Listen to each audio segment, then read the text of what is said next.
Hello everybody, my name is Dutchy, welcome to the channel, and this is gonna be a guide on Thor, the God of Thunder Marvel Rivals.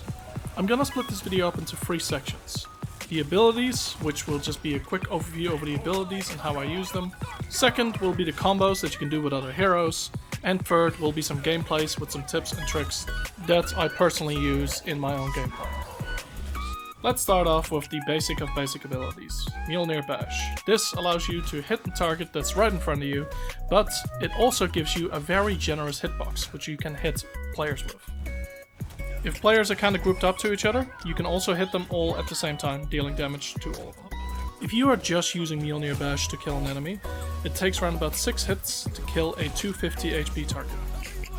Now let's move on to Hammer Throw. Hammer Throw is extremely basic, it throws your hammer and then it will return. It'll also grant you 100 shield. This also uses Thor Forge, which are these little hammers that you get free of at the start, but can regenerate quite quickly. Now strangely enough, it's actually better to use the Hammer Throw when you're close up in their face than it is from far away. Because if you use it while you're close up in their face, you'll be able to get a faster combo off than your normal hits. Storm Surge allows Thor to spin his hammer around and dash towards the location he is looking at. This also consumes 1 Thor Forge. This also grants you 100 shield even if you do not hit a target, making it extremely good for escaping enemies quickly. You can also charge this ability to do more damage and also go further. This does not affect how much shield you get. Now let's move over to Lightning Realms. Now Lightning Realms allows you to restore some of your Thor Forge if you trap enemies in your little bubble. This bubble does not do any damage and the only thing it does is replenish your Thor Forge. I have a strong feeling that they're probably gonna change this in the near future, so keep an eye out. I personally rarely use this ability unless I've been in a fight for an extended period of time and really just need some quick Thor Forge. One of the main reasons I hardly use it is because you actually gain a bit of Thor Forge back once you hit an enemy after using an ability. Not only that, Thor Forge comes back relatively quickly even if you don't hit an enemy. Slight little update, I've realized they actually deal a slight little bit of damage when they leave the circle and they're also a bit slower while they're inside of the circle.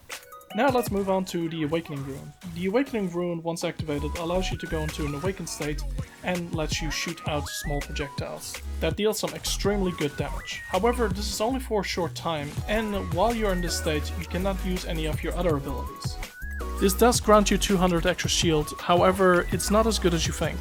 Because once you activate this ability, you cannot use any of your other abilities, meaning trying to escape quickly is almost impossible. The main reason I usually use this is to either finish an enemy off who is running away, or if I'm in the backline of my own team and I just need some quick healing. I definitely wouldn't recommend diving into the enemy team and then using this. You can get a couple of kills with that, however most of the time you will also die, because you will have no escape. Now we move on to the ultimate ability, God of Thunder. Now what this ability does, it will start dealing damage towards all enemies within a circle, including the enemies that are actually in the air. After a short period of time, you will crash back down to earth and deal some serious damage. When I use this ability most of the time, I will try pop into their backline and quickly get their healers, because this ultimate is not very effective against tanks.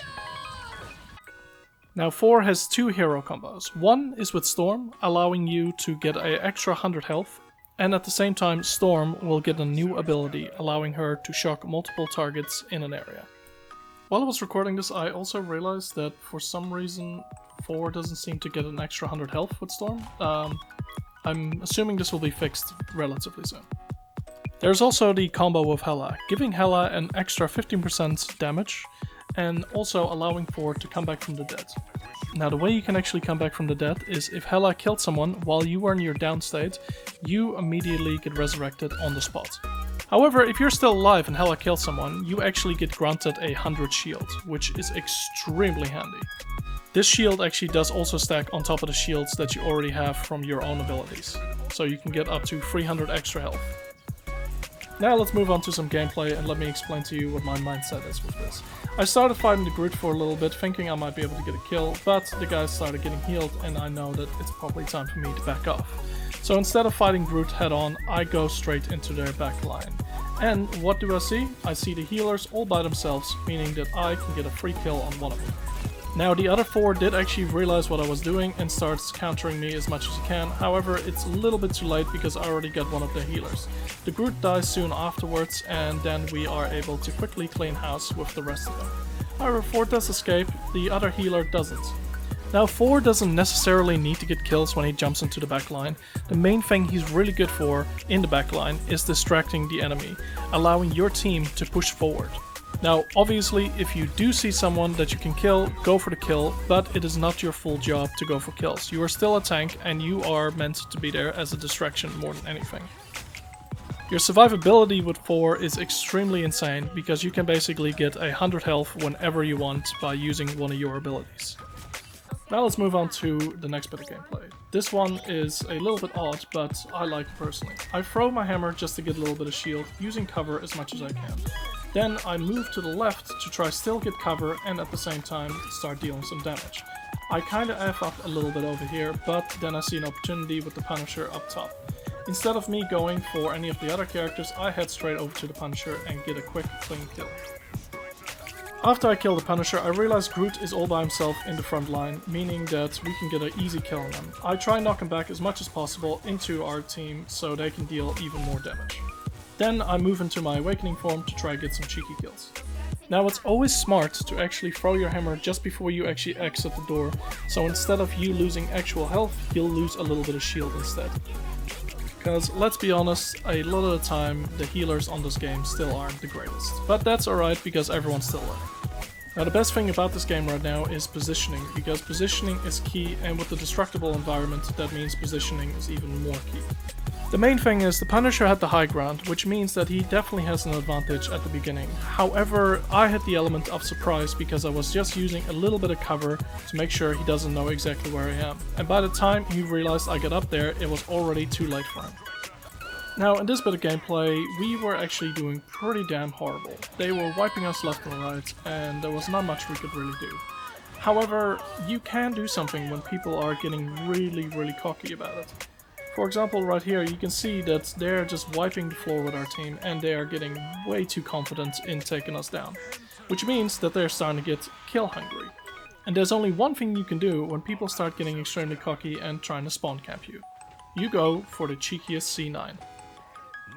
Now technically I know you can do this with any hero, and that's kind of the point in one way. You can C9 with every single hero. So don't think just because you're a big tank or something like that that you won't be able to get a C9. You will always be able to get one if the enemy is getting too cocky.